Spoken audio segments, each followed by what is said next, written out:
This is a longer summary of one of the most legendary personal development books ever written, How to Win Friends and Influence People by Dale Carnegie.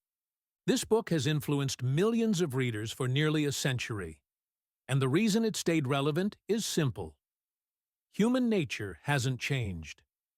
People still want to feel respected, valued, and understood. Carnegie breaks down how to become the kind of person others naturally trust, follow, and enjoy being around. Section 1. The Foundation of Human Relations. Dale Carnegie teaches that the biggest mistake people make in social situations is this. They focus on themselves, but influence starts with focusing on others. Carnegie's core idea is that people are driven by deep emotional needs, to feel important, appreciated, and understood. If you can connect with those needs, you can build meaningful and lasting relationships. Dale Carnegie says, a person's name is to that person the sweetest sound. What he's basically saying is, when you pay attention to someone, when you remember their name, when you show that they matter, it changes the whole interaction. Carnegie argues that people don't want flattery, they want genuine appreciation, not fake compliments. Real attention. Section 2. Don't criticize, condemn, or complain. Carnegie teaches that criticism almost never works. It doesn't change people.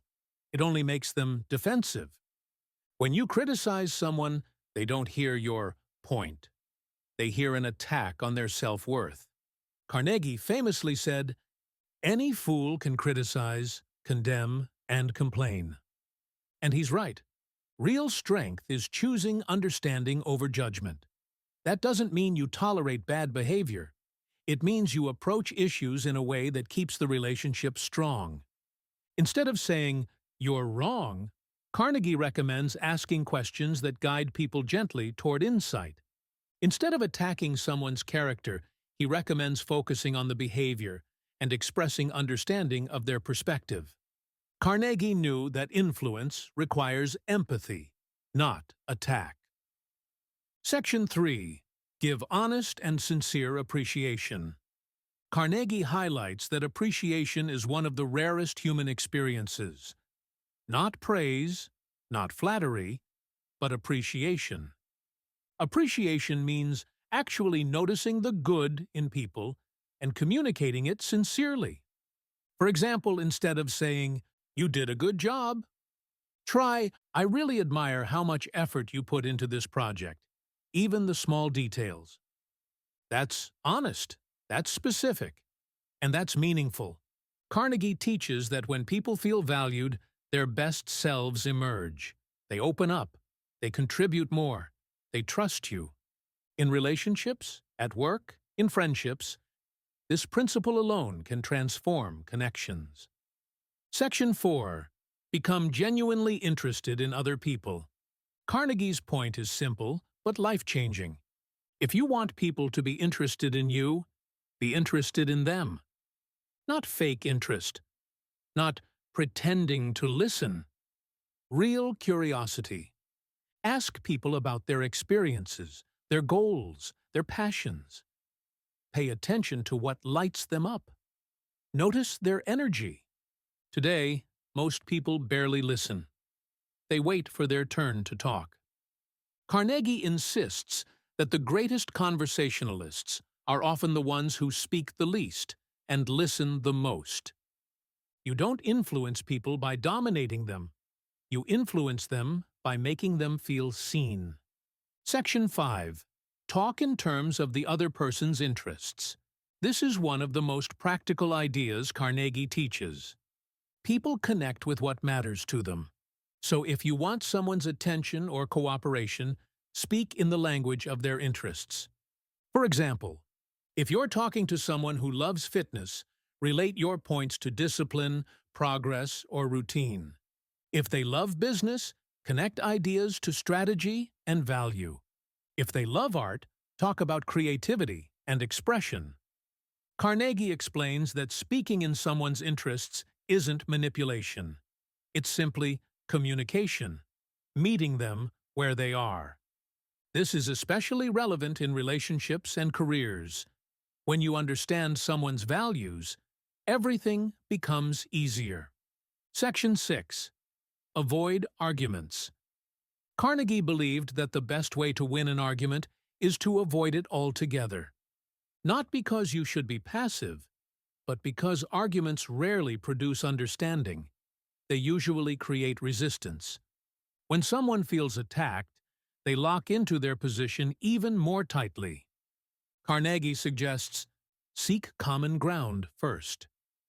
Show respect for the other person's opinion. Be open about your own fallibility. And guide the conversation with questions. It's not about winning the debate. It's about preserving the relationship and encouraging collaboration rather than conflict. Section 7. Admit when you're wrong. Carnegie teaches that when you admit your mistakes quickly and sincerely, people actually respect you more. It disarms tension. It shows humility. It creates trust.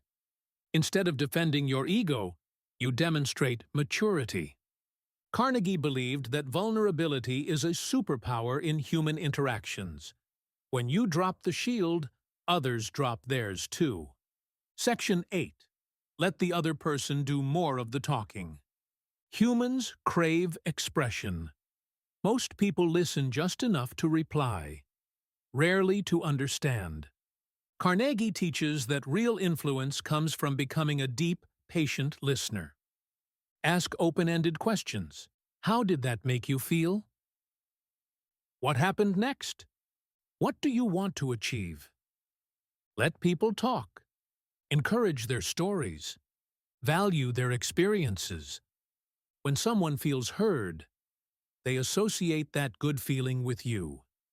And that is the influence. Section 9. Help people save face. Carnegie stresses something incredibly important in leadership and relationships. Never humiliate someone. If someone makes a mistake, correct it privately. If someone is embarrassed, protect their dignity. If someone is wrong, guide them gently. When you help someone save face, you build loyalty that lasts. Section 10. Praise progress and every improvement. Carnegie teaches that people grow fastest when they feel encouraged, not pressured. Small progress deserves recognition. Even tiny improvements should be acknowledged. Why? Because people rise to the expectations placed on them. When someone believes in you, you want to prove them right. Carnegie recommends offering praise that is specific, honest, frequent, focused on effort, not perfection. This creates confidence, and confidence creates better performance. Section 11. Give people a fine reputation to live up to. One of Carnegie's most powerful leadership ideas is this: treat people as who they could be, not just who they are right now. If you see potential in someone and communicate that belief, they often rise to meet it. Say things like, "I know you're capable of this. You always handle things with great care. You've got a natural talent for this." You're planting seeds of confidence that grow into action. Section 12. Inspire, don't command. Carnegie emphasizes that the best leaders don't force compliance. They inspire cooperation. Instead of giving orders, he suggests asking for input, making ideas feel collaborative, explaining the why, inviting people to take ownership.